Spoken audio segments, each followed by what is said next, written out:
हकीम असगर अली की होलनाक सरगुज़श्त, कदम कदम पर तजस्सुस और गोनागो वाक़यात। एक ऐसे शख्स की कहानी जिसे बेपनाह पुरइस्रार कुव्वतें हासिल थी। एक तहलका खेज कहानी, पुरइस्रार अलूम का माहिर। एक ऐसी कहानी जो आपके रोंगटे खड़े कर देगी। क्यों वकार मियाँ, डर तो नहीं लग रहा? खौफज़दा तो हूँ हकीम साहब। ना हो मियाँ, लो ये ज़रा रख लो। इन्होंने अपनी जेब से एक सफ़ेद तवीज़ निकाल कर मुझे दे दिया और मैंने ये तावीज़ बड़े एहतराम से उनके हाथ से ले लिया। उसे अपने सीने के करीब वाली जेब में रख लो। और शाह जी आप भी, आपको डर नहीं लगेगा उन्हें रखने से, और इंशाअल्लाह ताला वो पलीत आपको नुकसान नहीं पहुंचाएंगे। ज़रा मैं ये पता लगा लूँ कि वो हैं कौन। बेहतर है हकीम साहब, अपनी बीवी को, मेरा मतलब है अपनी घर वाली को, पड़ोस के मकान में छोड़ आता हूँ, लेकिन सलीमा उसे यहीं रहने दो। 2 कमरों में बंद हो गई है। अंदाजा हो गया होगा उसे कि कोई गलत आदमी टकरा गया है उससे, हकीम साहब ने कहा। शाह जी जल्दी से अपनी बीवी को तैयार होने के लिए कहकर बाहर निकल गए और फिर चंद लम्हात के बाद वो बेगम साहब के साथ कहीं चले गए। हकीम साहब मेरे सामने बैठे कुछ पढ़ रहे थे। थोड़ी देर तक वो पढ़ते रहे। दफतन अंदर से एक हौलनाक चीख बरामद हुई और दूसरे लम्हे सलीमा ने डेवड़ी के कमरे वाले दरवाजे पर लात मारी और वो अंदर घुस आई। लेकिन उसी की शक्ल देखकर मेरे तो हाथ पांव सुन्न हो गए थे। वो गहरे सुर्ख रंग में डूबी हुई थी, यूं लगता था जैसे मुकम्मल खून की बनी हुई हो। उसकी आंखें अंगारों की तरह दहक रही थी, होंठ उसी तरह ऊपर को मुड़े हुए थे। तू बाज नहीं आएगा मलीच, तू बाज नहीं आएगा, उसने हकीम साहब से कहा। भाई ये छोटा सा घर है, हम सोच रहे हैं खुले मैदान में तुमसे मुकाबला हो, मगर खतरा ये है कि दूसरे लोग भी जमा हो जाएंगे। अखवा मुखा तुम्हें सबके सामने जिल्लत उठाना पड़ेगी। एक बार फिर हम तुम्हें समझौते की दरख्वास्त देते हैं। सलीमा का सीना फूल और पिचक रहा था, उसकी सांस धूकनी की तरह चल रही थी। फिर उसने गसीले लहजे में कहा, तू आखिर चाहता क्या है मुसल्ला? क्या नाम है भाई तुम्हारा? पतामो, पितामो है हमारा नाम। अब बोलकर क्या करेगा तू हमारा? इस बच्ची को क्यों परेशान कर रहे हो भाई? अगर तुम पतामो हो तो अपने किसी मरगट में जाकर रहो। मरगट ही में तो थे हम, इसने हमें खोल दिया, हमें आजाद कर दिया। अब हम संसार में कलीलें करेंगे। नहीं कर सकोगे दोस्त, जाओ, मेरा मशवरा है कि यहाँ से भाग जाओ। तू मेरा कुछ नहीं कर सकेगा मुसला, मैंने तुझसे कह दिया था कि तू मेरा कुछ नहीं कर सकेगा। उसी वक्त शाह जी वापस आ गए और उस तमाम सूरत हाल को देखते हुए अंदर आकर उन्होंने दरवाजा बंद कर दिया। लेकिन सलीमा को इसी हालत में देखकर उनकी हलक से चीख निकल गई। देखो भाई शाह जी, अपने आप को हवास में रखो।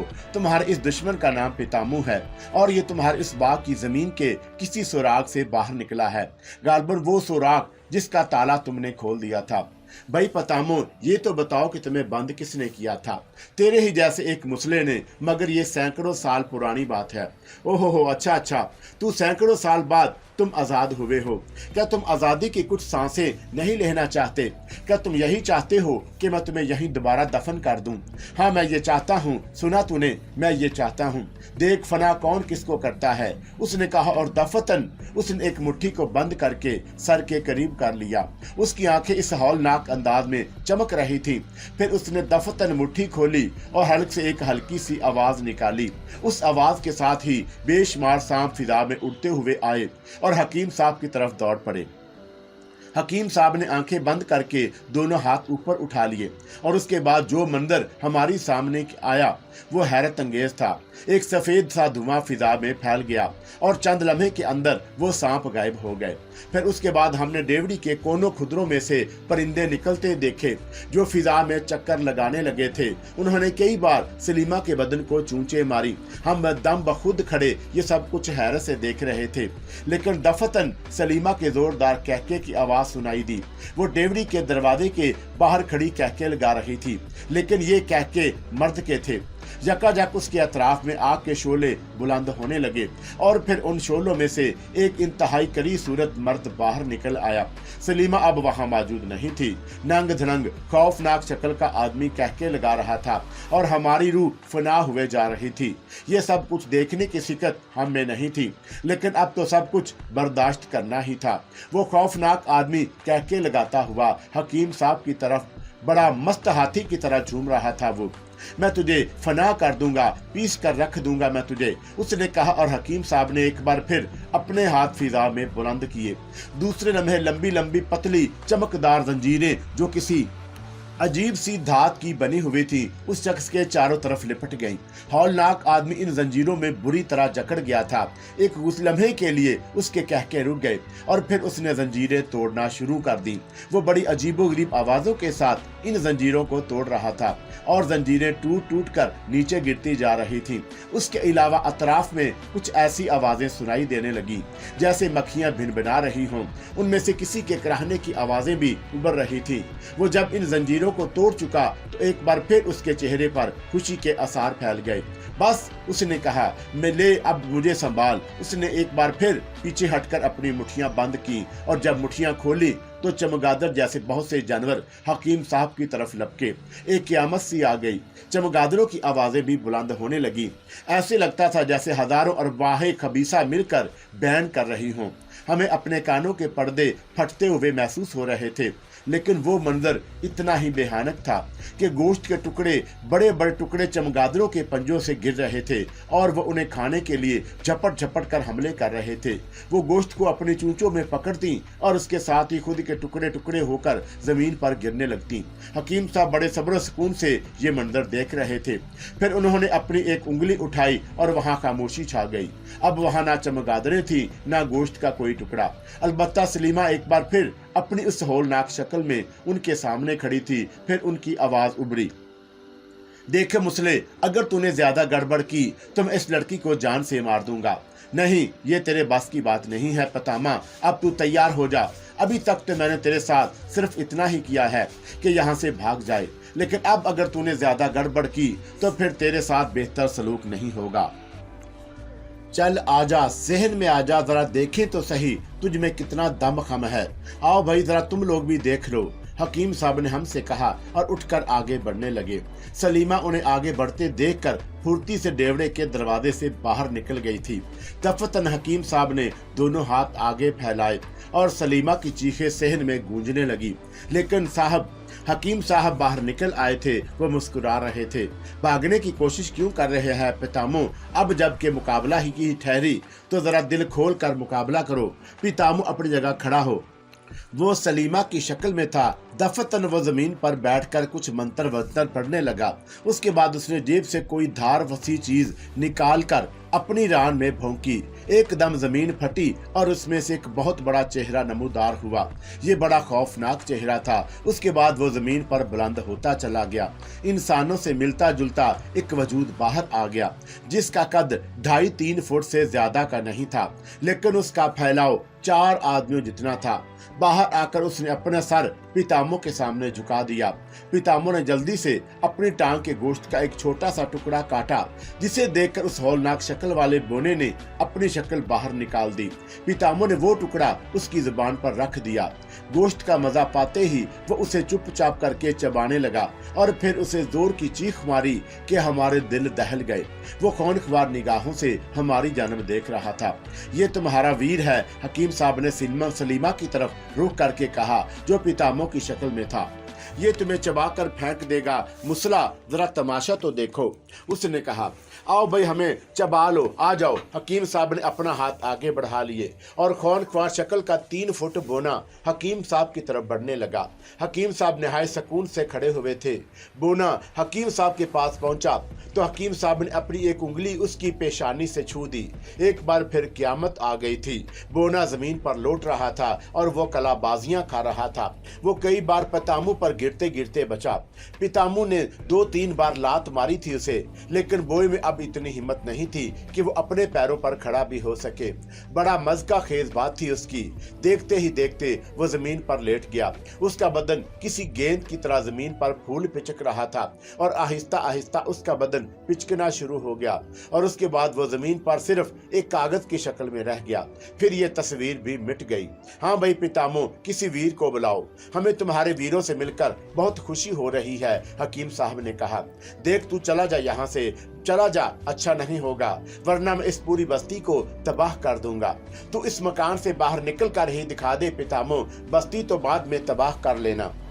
क्या मतलब, तू यहाँ से मुझे भागने भी नहीं देगा? नहीं, हकीम साहब ने यकबारगी फिर मुट्ठी बंद की और उसके बाद उसे पितामो की तरफ फेंका। दूसरे लम्हे बेशुमार जंजीरें पितामो के बदन से लिपट गईं। अब वो इन जंजीरों को तोड़ने की कोशिश कर रहा था, लेकिन इस बार जंजीरें टूटने वाली नहीं थी। ये पहली जंजीरों से ज्यादा मजबूत और ठोस थी। पितामो उनके दरमियान जकड़ा हुआ उन्हें तोड़ने की कोशिश करता रहा। हकीम साहब 2 कदम और आगे बढ़े और एक बार फिर उन्होंने कुछ पढ़कर पितामो पर फूंका। पितामो बुरी तरह कलाबाजियां खाने लगा। उसके बदन से जंजीरें गायब हो गईं, लेकिन यूं महसूस हो रहा था जैसे अब भी वो नादीदा जंजीरों में जकड़ा हुआ हो। दफतन उसके बदन से खाल उतरने लगी। ये खाल सलीमा के बदन से उतर रही थी। खाल इस तरह उतरने लगी जैसे किसी जानवर की खाल उतार दी गई हो। अंदर से गोश्त नजर आ रहा था। सलीमा का चेहरा और बदन अब गोश्त का एक लोथड़ा सा था। लिबास नाम की कोई चीज उसके बदन पर बाकी नहीं रही। वो अपनी असली खदोखाल ही में थी, लेकिन अब अंदर गोश्त ही गोश्त चमक रहा था। शाह जी ने आंखें बंद करके घुटनों में मुंह दे लिया, लेकिन मैं सहरज़दा निगाहों से ये तमाम मंजर देख रहा था। शाह जी अपनी बेटी को इस अंदाज में नहीं देख सकते थे। दफतन उसके हलक से एक दिलखराश सी चीख निकली, ओ मुसला, ओ कमीना, बाज आ जा, छोड़ दे मुझे, देख छोड़ दे, ये देख, ये सब कुछ ना कर, नहीं तो मैं। हाँ हाँ बता, तुम तो बहुत बड़ी चीज थे, बहुत बड़े हीरों के मालिक। देखो तो सही तुम्हारे पास कितने वीर और हैं। मैं जा रहा हूँ, मुझे जाने दे, मुझे निकल जाने दे यहाँ से। कहाँ जाओगे अब, कहाँ जाओगे पितामू? जाने के तमाम रास्ते तो तुमने खुद ही बंद कर दिए हैं। मुझे इस इजाब से निजात दिला दे। देख मैं चला जाऊंगा, वादा करता हूँ। मैं इस लड़की को छोड़ देता हूँ, ले मैं इस लड़की को छोड़ता हूँ, ले। और उसी लम्हे मैंने एक और मंजर देखा, एक ऐसा मंजर जो इस दौर में नाकाबिले यकीन ही कहा जा सकता है। मुझे हैरत है कि इस दौर में ये मनाजर मेरी ही आंखों को देखने के लिए रह गए थे। मैंने देखा कि सलीमा का बदन दरमियान से 2 टुकड़े हो गया। सलीमा अपने तौर पर जिंदा सलामत थी, लेकिन उसके बदन का एक हिस्सा उससे हटकर अलग हो गया था। वो अपने पैरों से चल फिर रहा था। यह हिस्सा एक मर्द का था, एक इंतहाई बदनुमा मर्द। लंबे लंबे बाल शानों पर बिखरे हुए थे। बदन अच्छा खासा मजबूत तवाना था, लेकिन चेहरा बड़ा ही बेहानक। झाड़ झंकार उसके चेहरे पर उगे हुए थे। आंखें अंगारों की तरह दहक रही थीं। कहो पितामू, छोड़ दिया इस बदन को तुमने, छोड़ दिया। मैंने देख लिया कि तुम मुझसे ज्यादा बलवान है, मुझसे ज्यादा ताकतवर है। बस अब मुझे छोड़ दे, मुझे जाने दे, मैं चला जाऊंगा। नहीं पितामू, तुम जमीन से आजाद हो गए हो। तुम्हारे लिए कोई ना कोई ऐसा अमल जरूर होना चाहिए जिसके बाद तुम खुदा के बंदों को परेशान ना कर सको। छोड़ दे मुझे। अब पितामू बुरी तरह चीखे जा रहा था। वो अपने बदन से उन नादीदा जंजीरों को अलग करने की कोशिश कर रहा था, लेकिन हकीम साहब किसी और ही काम में मसरूफ थे। उन्होंने खुद ही आगे बढ़कर करीब रखी हुई तपाई पर मौजूद मटके से पानी निकाला और उसे एक कटोरे में भर लिया।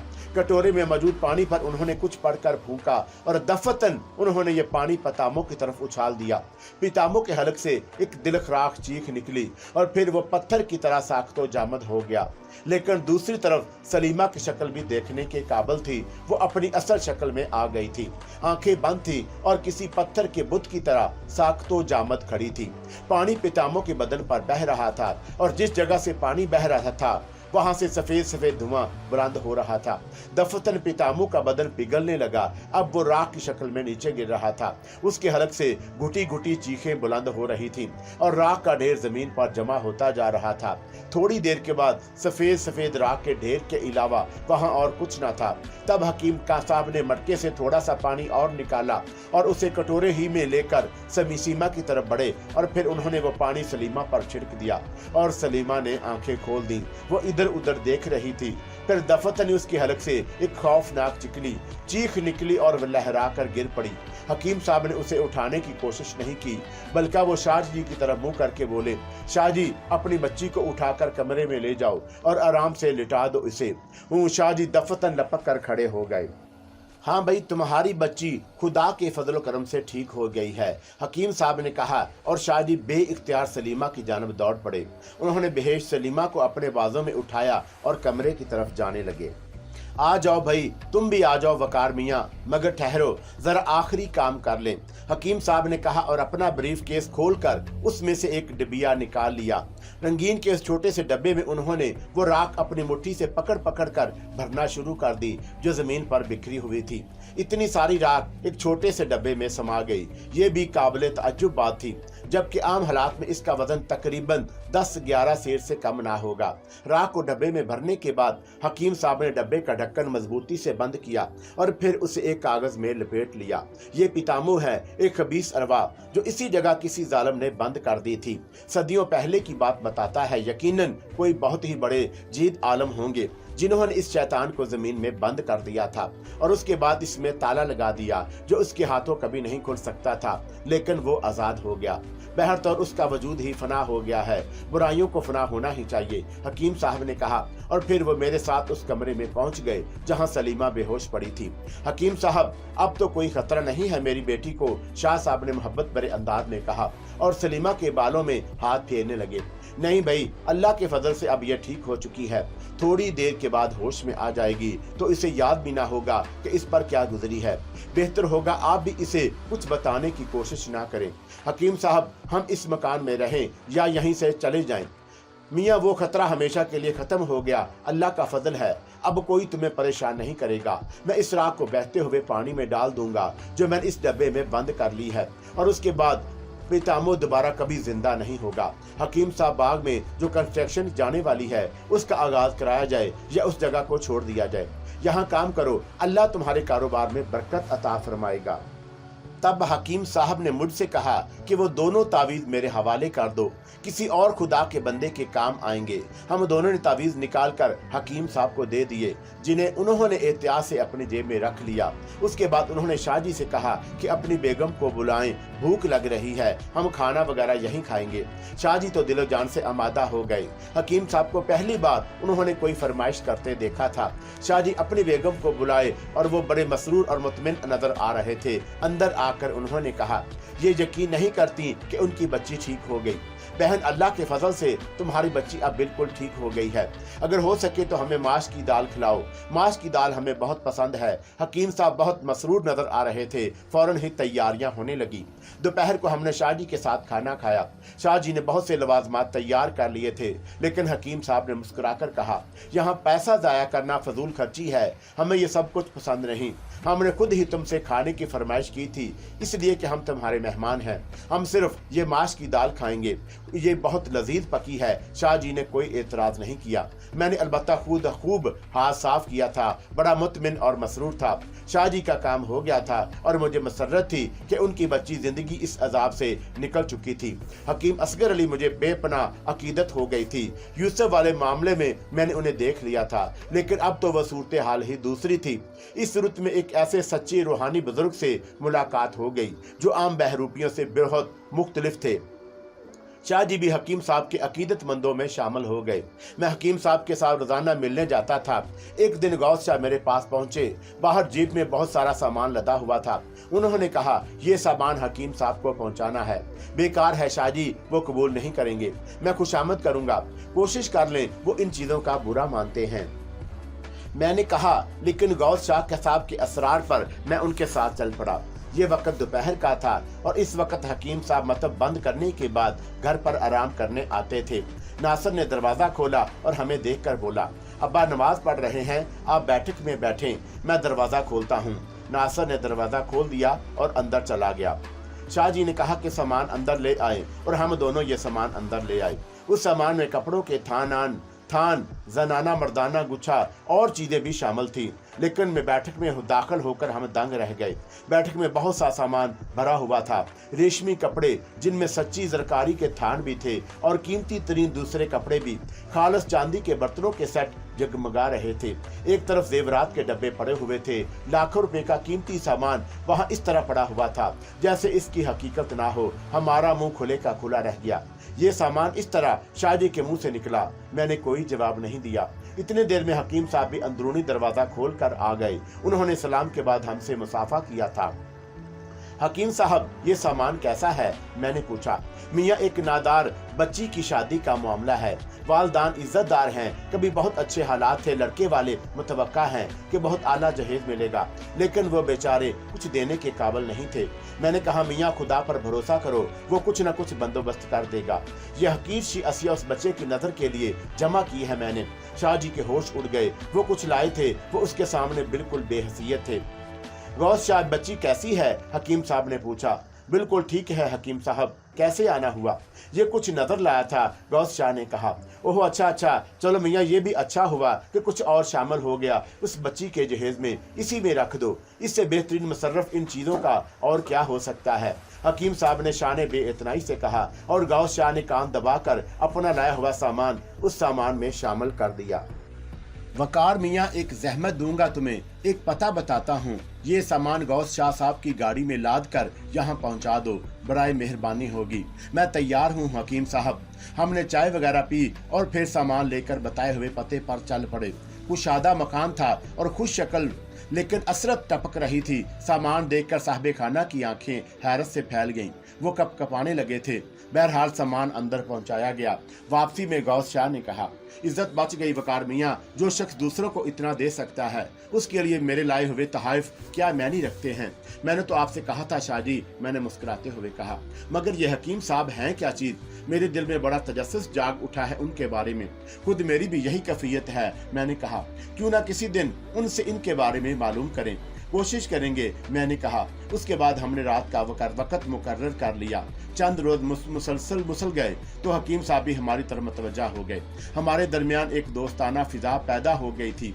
अब वो हमारा इंतजार करते थे और हम भी मुलाकात में वक्त की पाबंदी का ख्याल करते। आंधी हो या तूफान, हमें वक्त मुकर्रर पर उनके पास पहुंचना होता था। अगर कभी देर हो जाती तो वो मुतफक्कर हो जाते थे।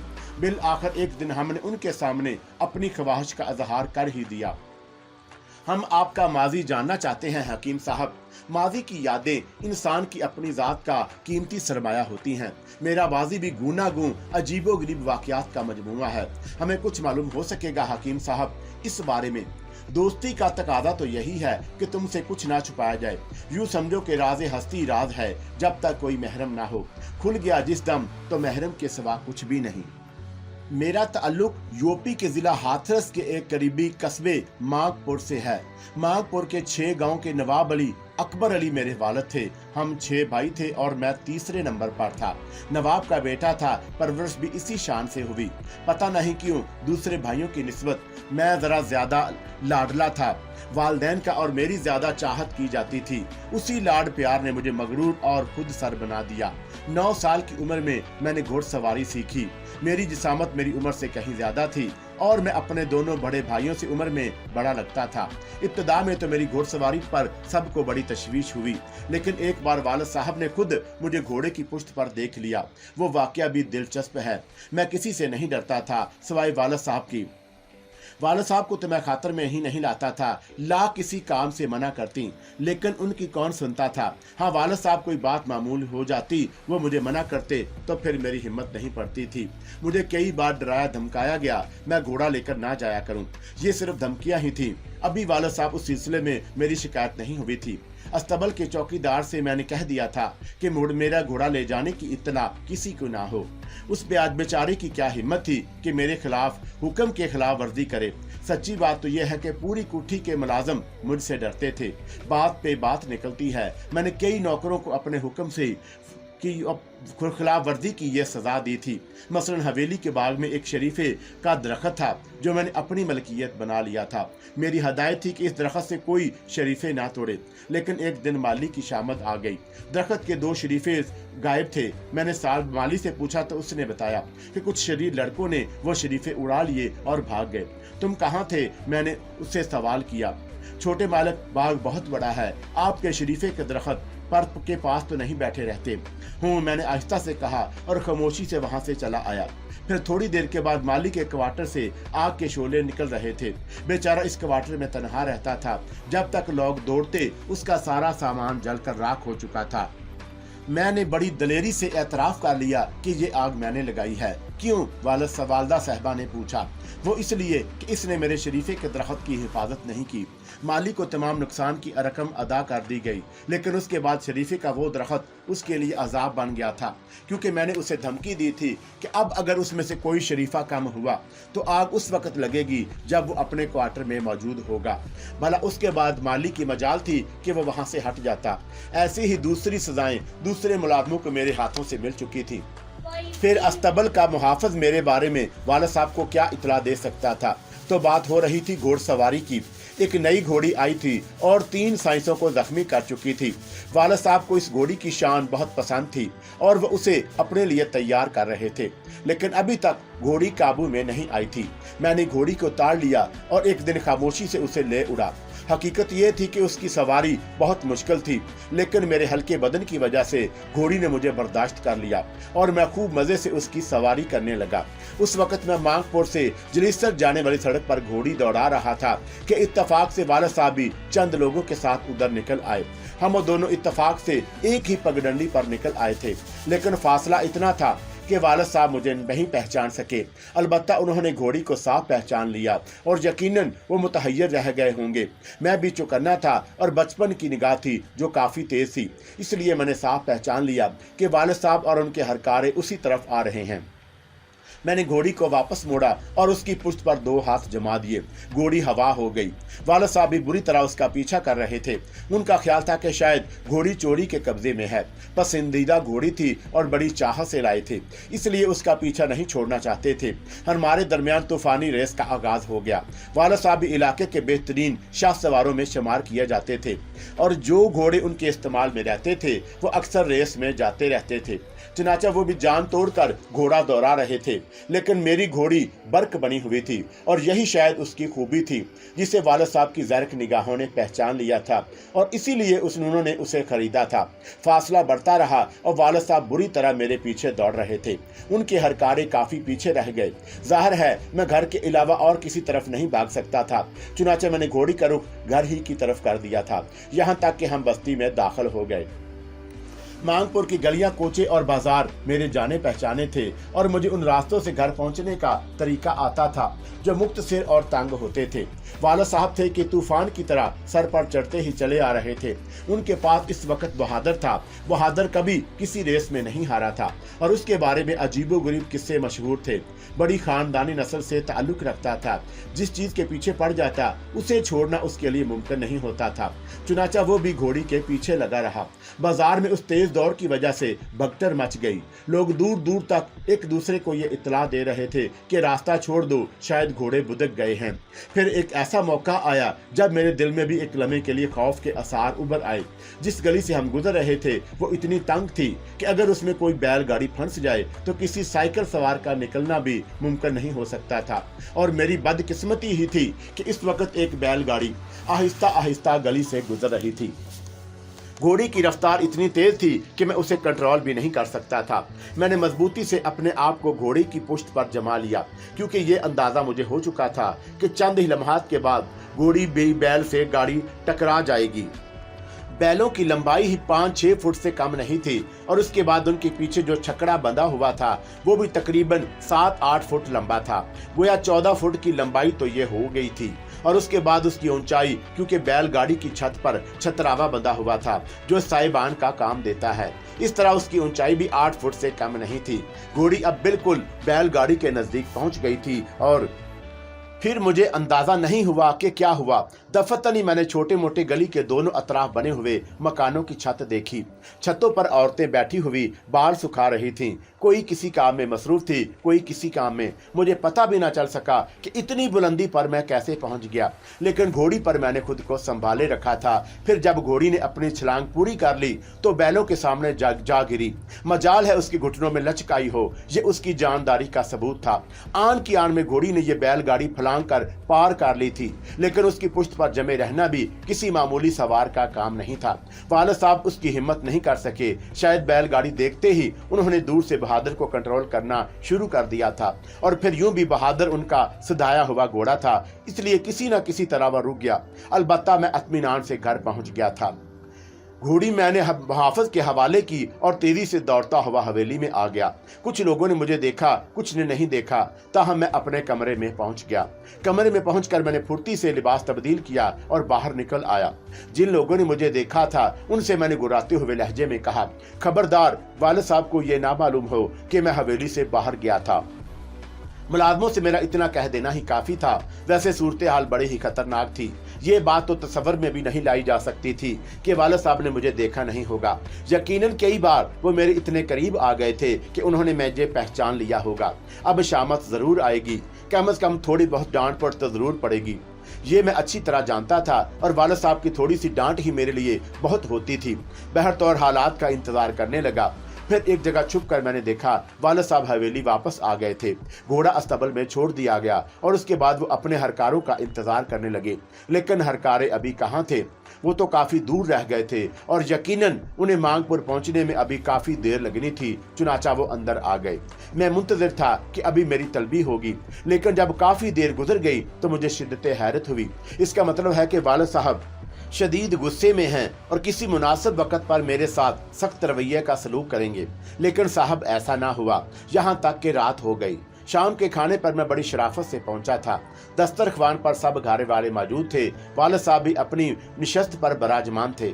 उन्होंने गहरी नजरों से मुझे देखा और फिर मैंने चौंक कर मेरी माँ से पूछने लगे, असगर की उम्र क्या होगी? माँ ने चौंक कर उन्हें देखा। मैं उम्र पूछ रहा हूँ, इसकी उम्र क्या होगी? माशाल्लाह 13वें साल में है, अम्मी जान ने जवाब दिया। वालिद साहब खामोश हो गए। जब काफी देर तक उन्होंने कुछ ना कहा तो अम्मी जान ने खुद ही पूछ लिया, क्यों असगर की उम्र पूछने का ख्याल क्यों आया आपको? ये अपनी उम्र से ज्यादा ही बड़ा हो गया है, जरा इसका ख्याल रखा करो, वालिद साहब ने कहा और अम्मी जान मेरी तरफ देखने लगी थी। कोई और बात हुई है? कोई बात नहीं हुई। तुम्हारे साजदादे बड़े शाहजवार बन गए हैं। भाई असगर मियाँ, दिल तो बहुत चाहा था कि आपको बुरी तरह पीटे। आपकी कम शहसवारी ने तबीयत खुश कर दी हमारी।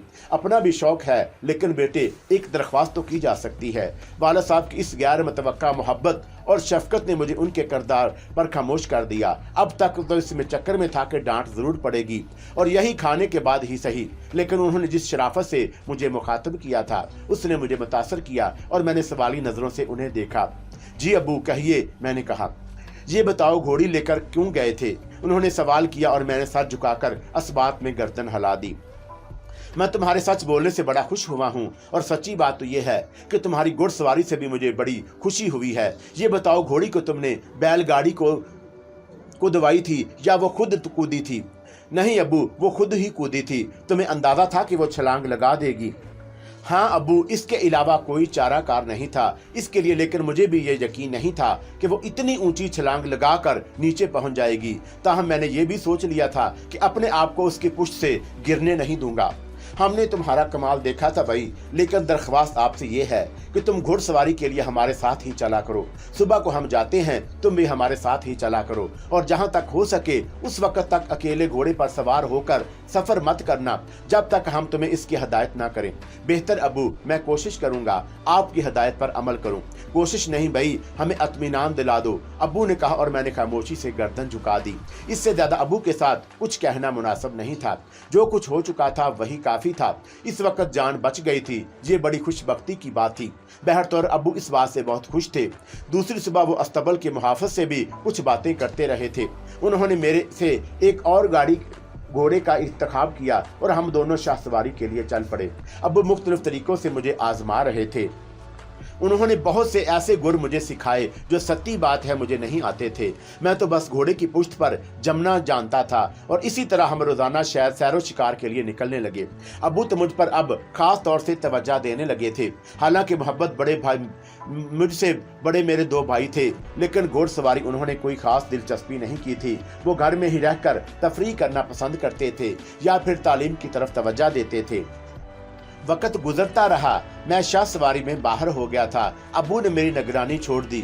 हर किस्म का घोड़ा मुझे दे दिया जाता, बल्कि हकीकत तो ये है कि मुझसे इस सिलसिले में बेहद खुश थे। 1-2 बार वो मुझे अपने साथ रेस कोर्स भी ले गए, क्योंकि उन्हें रेस खेलने का बेहद शौक था। रेस कोर्स में मैंने घोड़ों को दौड़ते हुए देखा और अबू से इजाजत मांगी कि मुझे भी घोड़ा दौड़ाने की इजाजत दी जाए, लेकिन अबू ने मुझे सारी तफसीलात बताते हुए निहायत नरम लहजे में कहा, बेटा आम लोग इस जगह घोड़ा नहीं दौड़ा सकते। बहरतौर मेरे दिल में ये शौक पैदा हो गया कि मैं भी रेस कोर्स के मैदान में घोड़े दौड़ाऊं और मैंने इसके लिए मशक शुरू कर दी। इस सिलसिले में रानी ही मेरी मुआवन थी। रानी वही घोड़ी थी जिसे अबू बड़ी चाहत से लाए थे। उन्होंने ये घोड़ी मुझे इनाम में दे दी। कभी कभी खुद भी इस पर सवारी कर लिया करते थे। रानी को मुझसे मोहब्बत थी और अक्सर मैं उसे लेकर निकल जाया करता था। यूं भी मेरे ऊपर अब कोई खास पाबंदी नहीं थी, इसलिए घोड़ी सवारी मेरे लिए मामूली सी चीज होती। ये तकरीबन उन वाक़यात के 8 या 9 माह के बाद की बात है कि मैं हांगपुर के एक नवाही बस्ती मैंडो जंक्शन जा निकला। मैंडो का इलाका भी रेसों का इलाका था। इसके अलावा यहाँ बनिए और जिम्मेदार भी रहा करते थे। मैंडो के नवाही इलाके में एक दफा बंदूक के लिए शिकार खेल रहा था। हरन के शिकार पर कुछ दिन के लिए पाबंदी आयद कर दी गई थी। खास तौर से हिंदुओं की फरमाइश पर यह पाबंदी आयद की गई, लेकिन हम लोग कभी कभी किसी वीरान इलाके में हरन का शिकार भी खेल लिया करते थे। मैंडो का यह वीरान इलाका इस किस्म के शिकार के लिए बहुत मशहूर था। मैं शिकार खेलने के लिए शदीद मूड में था। बहुत देर से चक्कर आ रहा था, लेकिन कोई शिकार नहीं मिला। फिर मुझे एक नील गाय नजर आ गई और मैंने उसका निशाना बांध कर गोली चला दी।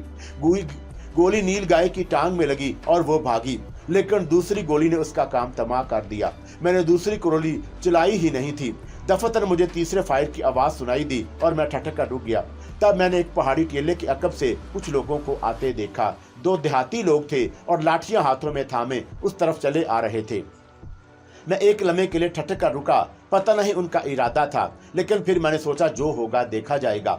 चुनाचे मैं नील गाय की तरफ बढ़ गया। मुझे देखकर वो लोग हैरानी से खड़े हो गए थे। उनमें से एक कवि हैकल आदमी ने, जो कुर्ते और सफेद धोती में मलबूस था, कड़ी निगाहों से मुझे देखते हुए कहा, कौन है अबे तू? उसकी तनासब पर मुझे बेहद गुस्सा आया। फिर मैंने भी खुद को संभालते हुए कहा, इस नील गाय का शिकारी, तुझे मालूम है कि शिकार पर पाबंदी है? होगी, लेकिन मुझे नहीं मालूम, मैंने बेखौफी से कहा। तो फिर तुझे बता देंगे हम लोग, इस कवि हैकल आदमी ने कहा, और मैं चौंक कर उसे देखने लगा। कौन हो तुम? मैंने सरवूर लहजे में पूछा। बाप हूँ तेरा, मार मार कर साले की हड्डियां तोड़ दो। टांग बराबर लड़का बातें कैसी कर रहा है, जैसे बड़ा ही दलेर जियाला है। उसने अपने आदमी को हुक्म दिया और उसके आदमी लाठियां लेकर मेरी तरफ दौड़े। मैंने घोड़ी को एड़ लगा दी और घोड़ी ने एक लंबी छलांग लगाकर जगह बदल ली, लेकिन मैंने बाद में ये कोशिश नहीं की थी। मैंने कवि हैकल आदमी से पूछा, तुम उम्र में मुझसे बड़े हो, इसलिए मैं तुम्हारे खिलाफ कोई ऐसी जुबान इस्तेमाल नहीं करूंगा जिससे तुम्हारी शान में गुस्ताखी हो, लेकिन जो कुछ तुम कर रहे हो बदतमीजी है और ये नहीं होना चाहिए। अरे मारो साले को, बंदूक लाओ मेरी, मारो इसे, जान मार को लाश फेंकवा दो। उसकी तेलियां मैं देखूंगा ये किसका छोरा है और है कौन। मैं बताऊंगा ठाकर, एक आदमी ने उससे कहा और ठाकर उसकी तरफ देखने लगा। हाँ तू बता, कौन है ये नवाब अकबर अली का बेटा है। हूँ अकबर अली का, होगा जरूर होगा, इसके अंदाज बताते हैं, पर ये अकबर अली बहुत आगे बढ़ गया है, अब इससे निपटना पड़ेगा। उस कवि हैकल आदमी ने कहा, देखो मैं एक बार फिर तुमसे कहता हूँ कि अपनी जुबान संभाल लो, वरना अच्छा नहीं होगा। ओहो, क्या करेगा तू? ठाकर ने सवाल किया और मैं इधर उधर देखने लगा।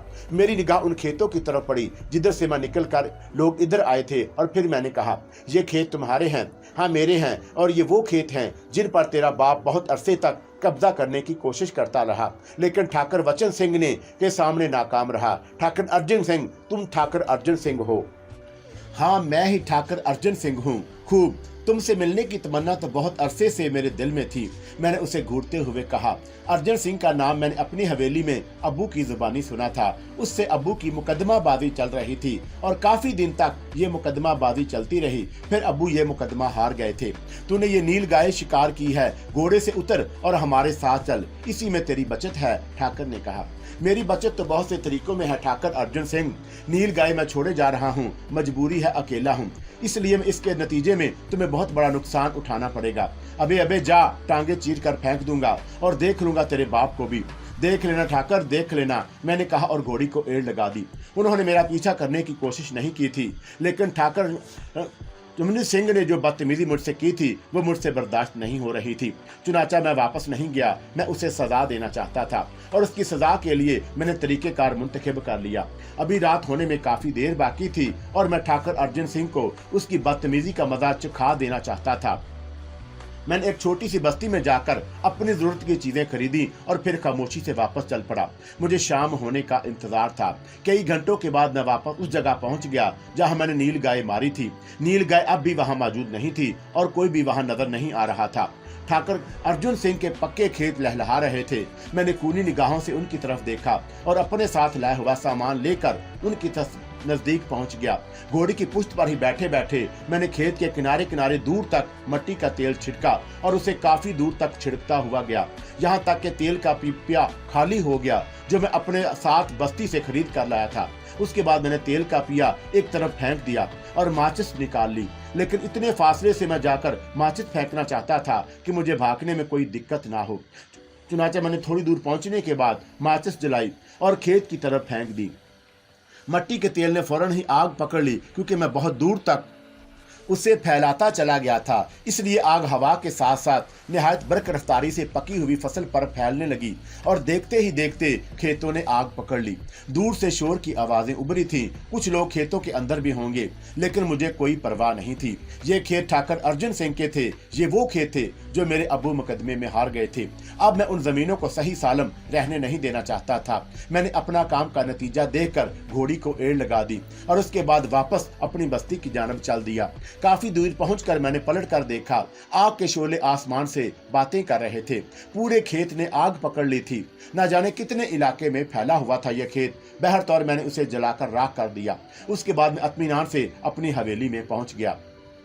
अब्बू मौजूद नहीं थे। घोड़ी अस्तबल में मुहाफिज के हवाले करने के बाद मैं अंदर आ गया, कपड़े वगैरह तब्दील किए और फिर इत्मीनान से अपने मामलात में मशगूल हो गया। वो दिन तो खैरियत से गुजरा, लेकिन दूसरे दिन सुबह ही सुबह हमारे घर बहुत से लोग आए।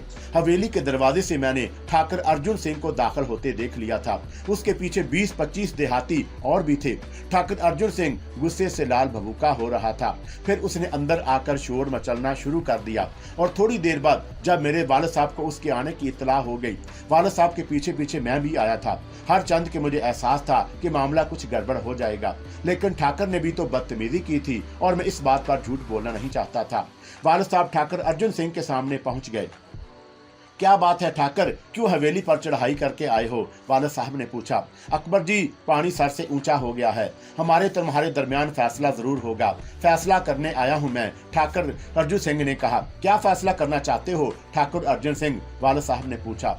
अपने इस सबूत से पूछ, क्या करके आया है ये? कौन सबूत? वालिद साहब ने तअज्जुब से पूछा। ये जो तुम्हारे पीछे खड़ा हुआ है। ठाकुर अर्जुन सिंह गुर्राया। असगर? वालिद साहब ने तअज्जुब से मुझे देखा और फिर बोले, क्या बात है असगर, मुझे बताओ। मुझसे पूछो नवाब साहब, मुझसे पूछो। रियाए नहीं है हम, तुम्हारे मुकदमा लड़े थे, हार गए। इसके बाद ये कार्रवाई कराई है तुमने। इस टांग बराबर छोकरे के हाथों मर्दों वाली बात करते अकबर साहब, मर्दों की बात करते। ठाकुर अर्जुन सिंह हवेली में आए हो, इंसानों की सी बातें करो। मैं नहीं चाहता कि यहाँ तुम्हारे साथ कोई बुरा सलूक किया जाए। घर है ना तुम्हारा नवाब साहब, लेकिन देख लेंगे, इस घर को भी देख लेंगे। अगर देख लोगे तो फिर यहाँ क्यों आए हो? दफा हो जाए यहाँ से, वालिद साहब गोसीले लहजे में बोले। दफा हो जाते हुए अकबर जी, मगर एक बात सुन लो, जो कुछ तुमने किया है उसका नतीजा बहुत बुरा निकलेगा। मैं कहता हूँ चले जाओ ठाकुर अर्जुन सिंह, मैंने आज तक किसी को अपनी हवेली से कभी नहीं भगाया, लेकिन तुम्हें भगा रहा हूँ। अगर तुम ना गए तो यहाँ से तुम्हारी लाशें ही जाएंगी। अरे जाओ, देख लिया तुम्हें, घर के कुत्ते हो ना, इसलिए घर पर शेर हो रहे हो। चलो देख लेंगे नवाब साहब को, ठाकुर अर्जुन सिंह ने कहा और वापसी के लिए पलट गया। वो जो कुछ कह के गया है वो नाकाबिले बर्दाश्त था मेरे वालिद साहब के लिए, ताहम उन्होंने सब्र किया। मांगपुर में शायद वो ठाकुर अर्जुन सिंह को कत्ल नहीं करना चाहते थे। फिर वो वापस पलटे और उन्होंने मेरी तरफ रुख करके कहा, मेरे साथ आओ असगर। मैं उनके पीछे पीछे चल पड़ा। वो मुझे अपने कमरे में ले गए। क्या हुआ ये बताओ? मैंने ठाकुर अर्जुन सिंह के खेतों को आग लगा दी है, मैंने जवाब दिया और वालिद साहब चौंक पड़े। क्या मतलब? हाँ, उसने बदतमीजी की थी मुझसे, मैंने नील गाय शिकार की, मुझे नहीं मालूम था कि यह किसका इलाका है। और फिर शिकार कोई ऐसी गलत बात नहीं है कि ये आ गया। अगर ये मुझसे जरूर यही कहता कि मैं नील गाय का क्यों शिकार की है तो मैं शायद उससे माफी मांग लेता, लेकिन बदतमीजी करने लगा। कहने लगा, ये वही खेत हैं जिन्हें तुम्हारे वालिद साहब मुकदमे में हार गए थे। बड़ी बड़ी बातें बढ़कर कर रहा था। अब्बू मुझसे बर्दाश्त नहीं हो सका और मैंने उसके खेतों को आग लगा दी। आग लगा दी? क्या सारे खेत जलकर राख हो गए? वालिद साहब ने पूछा। हाँ, सारे खेत जलकर राख हो गए, मैंने जवाब दिया। वालिद साहब के चेहरे पर किसी किस्म के खौफ का एहसास नहीं था। एक लम्हे के लिए उनके चेहरे पर मुसर्रत के आसार उभरे थे, लेकिन फिर ये आसार तशवीश में बदल गए। ये अच्छा नहीं हुआ बेटा, हालात तब्दील हो रहे हैं। उन्होंने सरकशी शुरू कर दी है। अंग्रेज हुकूमत उन्हें दबाने में नाकाम हो रही है और इस वक्त इस किस्म की किसी किस्म की गुंजाइश नहीं थी। बुरा किया तुमने, वैसे भी खेतों को आग नहीं लगानी चाहिए थी, ये काम मैं भी कर सकता था। अगर वह बदतमीजी ना करता अबू, तो आप यकीन करें मैं कभी भरी फसलों को ना जलाता। कुछ करना पड़ेगा, बहुत कुछ करना पड़ेगा, वालिद साहब ने कहा। दूसरे ही दिन वो दिल्ली रवाना हो गए। शायद वो वायसराय से मिलकर वो इस मामले को हमवार करना चाहते थे। मैंने कोई जवाब नहीं दिया था, मैं तो भूल भी गया। अलबत्ता वालिद साहब चले गए थे। कम से कम 3 दिन तक मैं घोड़ा लेकर कहीं ना जाऊंगा, उन्होंने मुझसे कहा, और वो मुझ पर एतमाद कर रहे थे और मैं उनके एतमाद को धोखा ना दूं, इसलिए मैंने उनकी बात मान ली। 3 दिन तक मैं कहीं नहीं गया। तीसरे दिन वालिद साहब वापस आ गए। अब उनके चेहरे पर इत्मीनान था। क्या हुआ अब्बू, आप किस सिलसिले में गए थे? अरे बेटा, तुम क्यों फिक्र करते हो? वैसे आइंदा कोई ऐसी हरकत मत करना, ये बहुत बुरी बात है। आपने बंदोबस्त कर लिया? हाँ, सारा बंदोबस्त कर लिया है। ठाकुर अर्जुन सिंह हमारे खिलाफ कुछ ना कर सकेगा। तुम उसे अगर कभी कोई पूछने आए, मेरा मतलब है सरकारी आदमी, तो तुम इस बात का एतराफ कभी मत करना कि तुम उस इलाके में गए थे। इस वक्त ये झूठ बोलना जरूरी है, वरना मैं कभी तुम्हें झूठ बोलने के लिए ना कहता, वालिद साहब ने कहा और मैं खामोश हो गया। लेकिन ठाकुर अर्जुन सिंह ना तो पुलिस को लेकर आया और ना ही कोई और बात हुई। हाँ, इस वाक़े की 1 माह की बात थी। बरसात का मौसम था, बारिशें कई दिनों से हो रही थी और मुसलसल झड़ी लगी हुई थी। कुर्जो जवार में बहुत से मकानात गिर पड़े थे। जगह जगह से सांपों के निकलने की खबरें आ रही थीं और माहौल कुछ अजीब सा हो गया था। फिर एक तारीख रात में हमारी हवेली पर हमला हो गया। 30-40 आदमियों ने हमारी हवेली पर हल्ला बोला था, बहुत से मुलाजमों को हलाक कर दिया और उसके बाद हवेली के कई हिस्सों में आग लगा दी गई। लेकिन ये काम सिर्फ आधे या पौने घंटे तक जारी रहा। उसके बाद वालिद साहब ने राइफल संभाली और हम सब मुकाबले पर आ गए। आने वाले जो कोई भी थे, हम उनके बारे में नहीं मालूम था, लेकिन जब हमने फायरिंग की तो वो भाग गए। ये बदकिस्मती थी हमारी कि उनमें से एक भी आदमी को हम हलाक नहीं कर सके। लेकिन सुबह को जब हवेली की तलाशी ली गई तो हमें एक ऐसी चीज मिली जिससे हमें पता चल गया कि रात को हमला करने वाला ठाकुर अर्जुन सिंह था।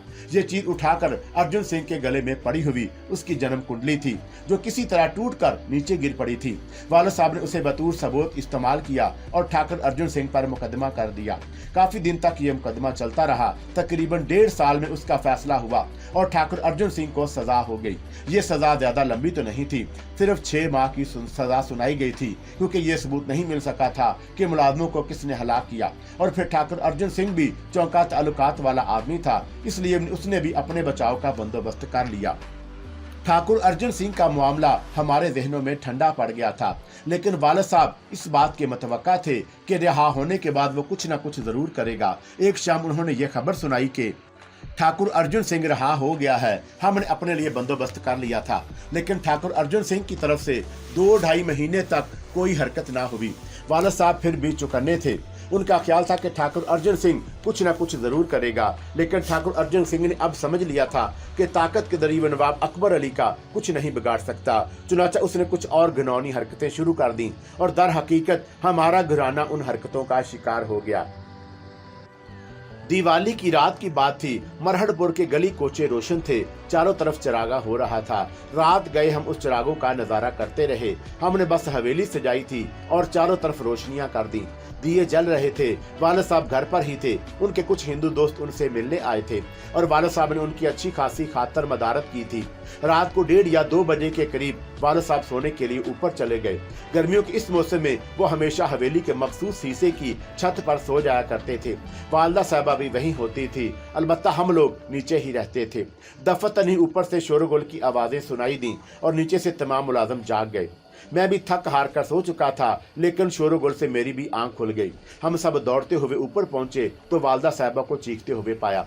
वालिद साहब बेहोश थे। सूरत हाल मालूम की गई तो पता चला कि एक जलती हुई हांडी हवा में उड़ती हुई आई और वालिद साहब पर गिर पड़ी और वालिद साहब उस हांडी की वजन से मामूली से जख्मी हो गए थे। लेकिन ये हांडी दरअसल जादू की हांडी थी जो दिवाली की रात को लोग अपने दुश्मनों को हलाक करने के लिए फेंका करते थे। ये हांडू हिंदू जुबान में मुठ कहलाती है और ये मुठ बड़े ही खतरनाक होते हैं। इसका नतीजा तो कोई खास नहीं निकला था, सिवाय इसके कि वालिद साहब बेहोश हो गए थे। लोग तरह तरह की चायमगोइयां करने लगे। वालिद साहब पर से सदके उतारे गए। सुबह तक वो होश में आ गए, लेकिन उनका चेहरा जर्द पड़ा हुआ था। आंखों में एक अजीब सी चमक नजर आ रही थी। वो किसी से कुछ नहीं बोल रहे थे। कई मौलवी और आमल बुलाए गए और उन्होंने इस जादू का तोड़ शुरू कर दिया, लेकिन ये बेचारे सीधे साधे मौलवी वगैरह थे। वालिद साहब बेज़ाहिर बेहतर थे। मेरी समझ में नहीं आ रहा था कि आखिर उन्हें क्या हो गया है। उनकी जुबान चुप थी, एक लफ्ज भी उनके मुंह से नहीं निकला था। मौलवी आलमों ने बहुत गौर खोज के बाद ये पता तो चला लिया कि मुठ ठाकर अर्जुन सिंह ने भिजवाया था, लेकिन उसका कोई सबूत मक्सी के पास नहीं था और इस सिलसिले में कोई कानूनी चाराजोई भी नहीं की जा सकती थी। वालिद साहब खुद को संभालने में बहुत कोशिश कर रहे थे, लेकिन उनकी सेहत रोज बरोज बिगड़ती रही और इस वाक़े के सिर्फ 20 दिन के बाद उनका इंतकाल हो गया। वो खून थूकते हुए मरे थे। उनकी मौत कोई ऐसा सानहा नहीं था जिसे नजरअंदाज कर दिया जाता। मरहटपुर और उसके इतराफ में कहराम मच गया। हर शख्स की जुबान पर ठाकुर अर्जुन सिंह का नाम था। इसके अलावा बेशुमार मसाइल हमारी हवेली पर आ पड़े थे। हम सब अभी छोटे थे। मेरे सबसे बड़े भाई की उम्र अभी सिर्फ 21 साल थी और मैं इस वक्त तकरीबन 14 साल का था जब वालिद साहब इस दुनिया को छोड़कर चले गए और हम सबको बेयारो मददगार छोड़ गए। हवेली में अब सिर्फ गमों और आहों के अलावा कुछ नहीं था। मुझे भी वालिद साहब की मौत का शदीद सदमा था। ठाकुर अर्जुन सिंह का नाम मैंने अपने वालिद की मौत के सिलसिले में सुना था और ठाकुर की तरफ से कोई तरदीद भी नहीं हुई थी। मेरे दिल में ठाकुर के खिलाफ इंतकाम की आग भड़क उठी, लेकिन मेरे बड़े भाई ने इस वक्त मेरे बाप की जगह संभाल ली और हम सबको समझाया कि हम में से कोई भी जज्बाती होने की कोशिश ना करे। हमारे सरपरस्त आज हमारे सरों पर मौजूद नहीं है, इसलिए हमें बहुत एहतियात से वक्त गुजारना होगा। वालिद साहब की या जहनों में मौजूद थे, लेकिन बिल आखिर आहिस्ता आहिस्ता सब्र आ गया। हम उनके खिलाफ को पूरा तो नहीं कर सकते थे, लेकिन अब हम पूरी जिम्मेदारी से अपने फराइज निभा रहे थे। हमारे मुंशी और मैनेजर वगैरह हमारे साथ पूरा ताउन कर रहे थे। वालिद साहब की हालत भी बेहतर नहीं थी।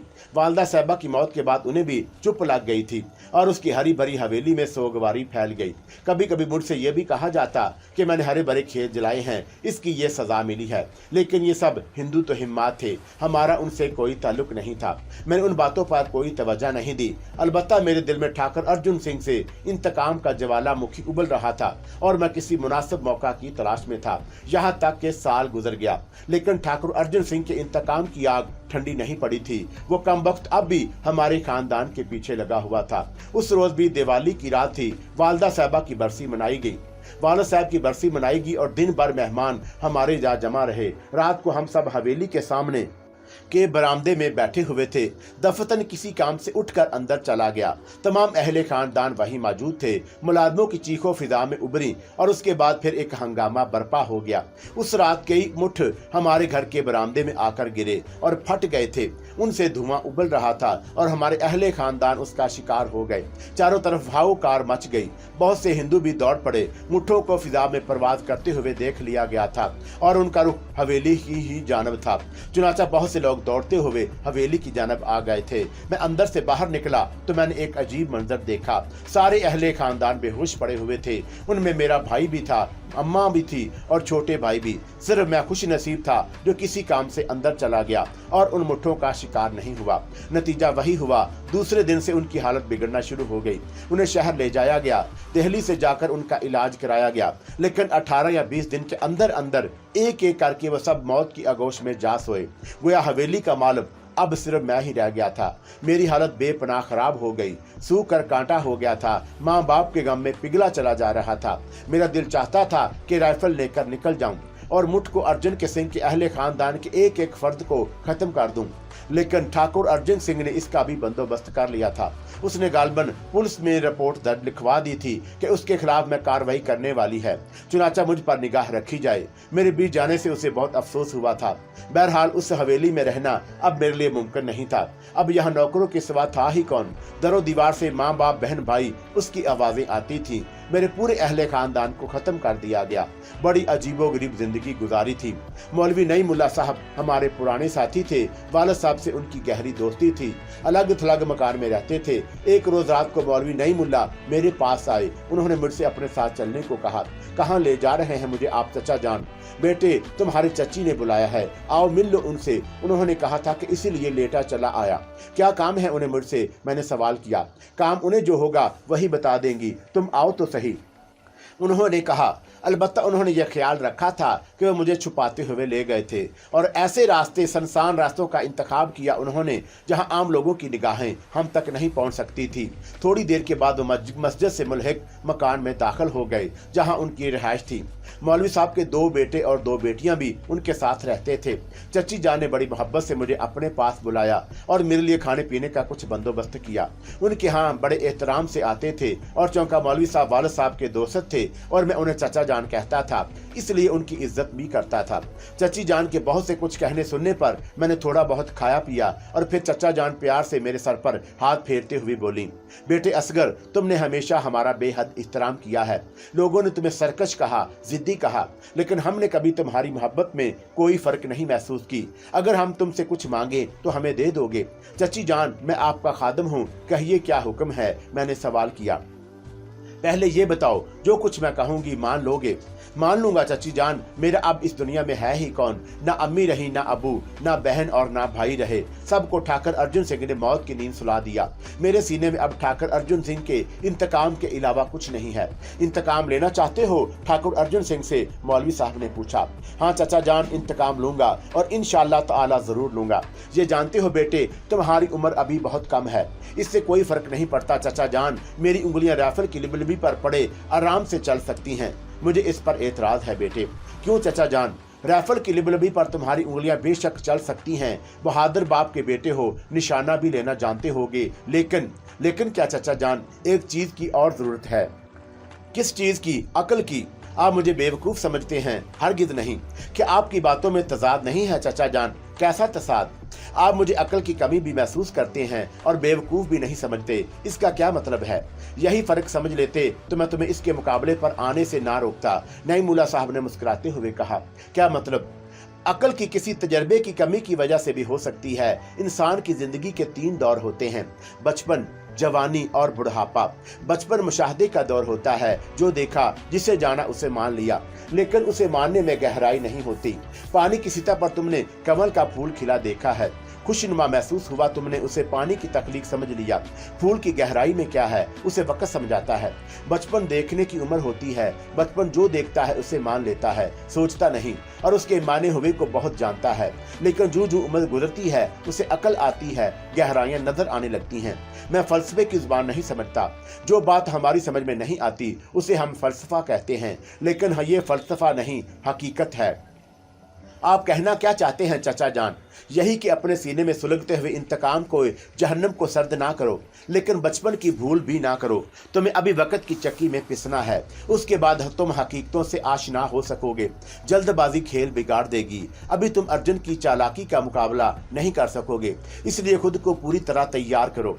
नई मुल्ला साहब की हदायत मेरी अपनी जात के लिए थी। मैं उनकी मोहब्बत को समझ रहा था, लेकिन मैंने अपने सीने का वो जहन्नम सर्द नहीं कर सकता था। अपनी जान के खौफ से मैं खामोशी से उनकी बातें सुनता रहा। तब नईम उल्लाह साहब ने कहा, बेटे मेरी तो ख्वाहिश है तुम ये इलाका भी छोड़ दो। अगर ठाकुर अर्जुन सिंह से बदला लेना है तो पहले खुद को मजबूत करो, उसके बाद कोई ऐसा कदम उठाना जो कार आमद हो। अगर ठाकुर अर्जुन सिंह के मुकाबले की कोशिश है, अल्लाह ना करे कोई तुम्हें नुकसान पहुंच गया तो ये अकल की बात ना होगी, मौलवी साहब ने कहा। मैंने उस वक्त खामोशी इख्तियार कर ली, लेकिन दिल ही दिल में मौलवी साहब की बात को मैंने कबूल नहीं किया था। मैंने हवेली जब वापस जाने की इजाजत मांगी तो मौलवी साहब ने कहा, और अब बेटे इस हवेली में रहकर क्या करोगे? यहाँ हमारे साथ रहो। बल्कि मैं तो कुछ और सोच रहा हूँ असगर। क्या चचा जान? ये कि मैं भी ये घर बार छोड़कर यहाँ से कहीं निकल चलूं। चलते हैं, आगरा चलेंगे या अलीगढ़ निकल जाएंगे, किसी तनहा गोशे में रहेंगे। तुम्हारी ये हवेली और जायदाद महफूज हैं, कारिंदे उसे चला रहे हैं। वक्त आने पर उसके बारे में भी कोई सही फैसला कर लिया जाएगा। बेटे मैं तुम्हारी जिंदगी के लिए कह रहा हूँ। चौका नवाब साहब की मौत के बाद ये फर्ज मुझ पर भी आयद होता है। नहीं चचा जान, मैं ये इलाका छोड़कर नहीं जाऊंगा। मैं इससे शिकस्त नहीं मानूंगा। तुम्हारी मर्जी है बेटे, हम तुम्हें मजबूर नहीं कर सकते। बस मैं तुम्हारे बुजुर्ग की हैसियत से तुमसे ये दरख्वास्त कर सकता हूँ, नईम उल्लाह ने कहा। मैं इस सिलसिले में सोचूंगा चचा जान, मुझे इसके लिए मौका दीजिए, मैंने कहा। और नईम उल्लाह साहब खामोश रहे। वो मुझे रोकने में नाकाम रहे और मैं वापस आ गया।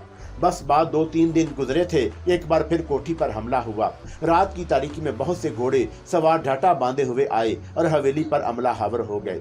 मुलाजमों को हलाक कर दिया गया। डाकू चरण सिंह के नाम पर नारा लगाया गया था। चरण सिंह का नाम इन दोनों अतराफ में गूंज रहा था। बहुत से डाके मार चुका था वो।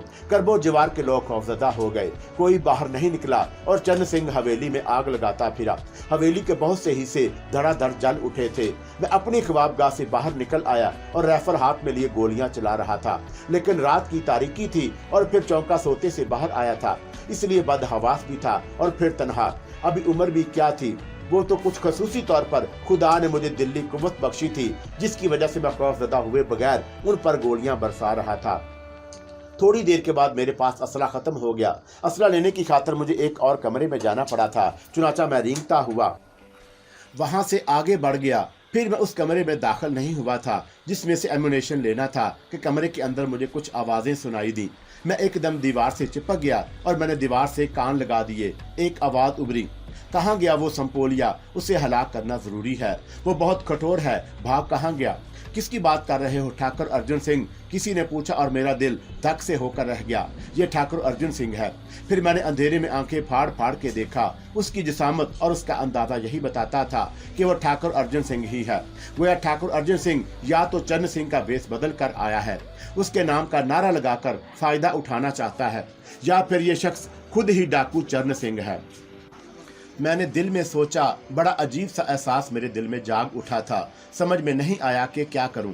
अगर राइफल में इस वक्त गोलियां होती तो यहीं से उसको ठिकाने लगा देता, लेकिन तकदीर उसे बचा रही थी। खामोशी से वहां से सिरक आया। ठाकुर अर्जुन सिंह मेरी तलाश में था। चाचा जान ने दुरुस्त ही कहा था कि अभी इस शख्स से टकराना मेरे लिए मुमकिन नहीं है।